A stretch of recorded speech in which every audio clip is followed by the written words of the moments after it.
আজকে এক অভূতপূর্ণ ঘটনা আমরা পশ্চিম বাংলার বুকে দেখলাম। বিভিন্ন আপনাদের সাংবাদিক ভাইদের যে প্রশ্ন বহুকল এবং বিভিন্নভাবে আপনাদের যে বাইরন বিশ্বাসকে নিয়ে আজকে প্রশ্ন, সে প্রশ্ন স্বাভাবিক। আমি আশফাক আহমেদ, কলকাতা হাইকোর্টের আইনজীবী এবং পশ্চিমবঙ্গ প্রদেশ কংগ্রেস সংখ্যালঘু বিভাগের সাংগঠনিক সাধারণ সম্পাদক। একটা কথা বলে রাখি, বাইরন বিশ্বাস যে তৃণমূলে গেছে এবং তৃণমূলের যোগদানের সঙ্গে সঙ্গে যে সাগরদুকি নির্বাচনের ফলাফল যে ইনভ্যালিড হয়ে গেছে তা কিন্তু নয়। বাইরন বিশ্বাসকে দেখে সাগরদিঘির জনগণ কংগ্রেসকে ভোট করেনি, কংগ্রেসকে ভোট করেছে তৃণমূলের বিরুদ্ধে। তৃণমূলের স্বৈরাচারী মাননীয় মুখ্যমন্ত্রী মমতা বন্দ্যোপাধ্যায়ের ডিক্টেটরশিপ নেচারের বিরুদ্ধে সাগরদিঘির জনগণ এবং বাংলার সংখ্যালঘু সমাজ ভোট করেছে।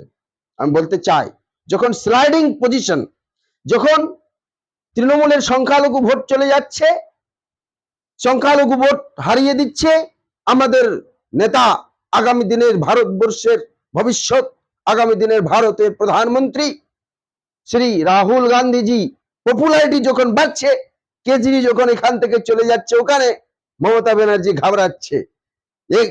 যখন আমি বলতে চাইছি, বাইরন বিশ্বাস, তোমার যদি সাহস থাকতো তাহলে মুর্শিদাবাদের মাটিতে আমাদের নেতা রবিন হুড, অধিশ্রী অধীর রঞ্জন চৌধুরীর মাটিতে তুমি চেঞ্জ করতে। তুমি কেন গেলে নদিয়াতে গিয়ে চেঞ্জ করতে? মেদিনীপুরে গেলে কেন?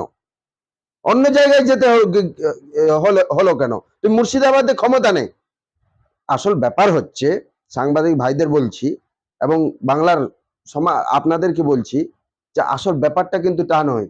আসল ব্যাপার হয়েছে বাইরন বিশ্বাসের খুব অসুস্থ মানুষ। এখন অভিষেক বলেছে থাইল্যান্ডে গিয়ে একটু চিকিৎসা করিয়ে দেবো, এই জন্য বাইরন বিশ্বাস চলে গেছে। মমতা ব্যানার্জি সহ্য হয়নি। আসল কথা হচ্ছে 22,000 ভোটে সাগরদিঘিতে যে মাননীয় মুখ্যমন্ত্রীর ব্যর্থতা, এদিকে দোষ দিচ্ছেন। ভোটের অঙ্ক কি জানে না? ভোটের অঙ্কটাকে তো বুঝতে হবে। আপনারা কি বাংলার মানুষকে অঙ্ক বোঝাবেন নাকি? আমি আপনাকে statistic is on my fingerprints, তথ্য দিয়ে কথা বলতে হবে। তথ্য দিয়ে যদি কথা বলতে হয়, 2021 বিধানসভা নির্বাচনে ভোটবিন্যাস যদি আমরা দেখি, তাহলে আপনাদেরকে বলে রাখি, তৃণমূল পেয়েছিল 95,189, বিজেপি পেয়েছিল 44,983, কংগ্রেস পেয়েছিল 36,344। সেটাই 2023 বিধানসভা উপনির্বাচনে এসে কত হয়ে দাঁড়ালো? কংগ্রেস পেয়েছে 87,667, তৃণমূল পেয়েছে 64,681, বিজেপি পেয়েছে 25,815। তৃণমূলের ভোট কমেছে 31,108। বাকি সব ভোট বাদ দিয়ে এই ভোটটাই যদি কংগ্রেসের ভোটের সঙ্গে জুড়ে দিই, তাহলে তৃণমূল প্রার্থী কংগ্রেসের প্রার্থীর কাছে হেরে গেছে। মমতা ব্যানার্জি সহ্য হয়নি, মমতা ব্যানার্জি পাগল হয়ে গেছে। মাননীয় মুখ্যমন্ত্রীকে বলতে চাইছি, এইভাবে কংগ্রেসকে দাবিয়ে রাখা যাবে না। কংগ্রেস বাংলার মানুষের এটা একটা এক্সপেরিমেন্ট, ল্যাবরেটরিতে যেমন এক্সপেরিমেন্ট হয়, এটা একটা এক্সপেরিমেন্ট। আজকে বাইরন বিশ্বাস is the non political person, যেভাবে আমাদের রবিন হুড, আমাদের নেতা প্রদেশ কংগ্রেস সভাপতি শ্রী অধীর রঞ্জন চৌধুরী বলেছেন যে বাইরন বিশ্বাস একটা নন পলিটিক্যাল ছেলে। একটা নন পলিটিক্যাল ছেলে, তাকে দেখে তো সাগরদিঘির লোক ভোট দেয়নি। আজকে যদি এরা নাট্টু খেরাকেও দাঁড় করিয়ে দিই, সেও জিতে যাবে কংগ্রেসের নাম করে। আজকে কংগ্রেসকে দেখে মানুষ, রাহুল গান্ধীজিকে দেখে মানুষ, প্রিয়াঙ্কা গান্ধীজিকে দেখে মানুষ, সোনিয়া গান্ধীজির আদর্শ এবং ভারতবর্ষে গান্ধীবাদীর যে আদর্শ, সেই আদর্শকে ভোট দিচ্ছে মানুষ। কিন্তু তৃণমূলের বিরুদ্ধে ভোট করেছে। আজকে কি করে বলতে পারেন? এগুলো সব জিনিস কিছুই না। দেখবেন এতে পঞ্চায়েত ইলেকশনের সঙ্গে কোনো রূপ কিছু হবে না।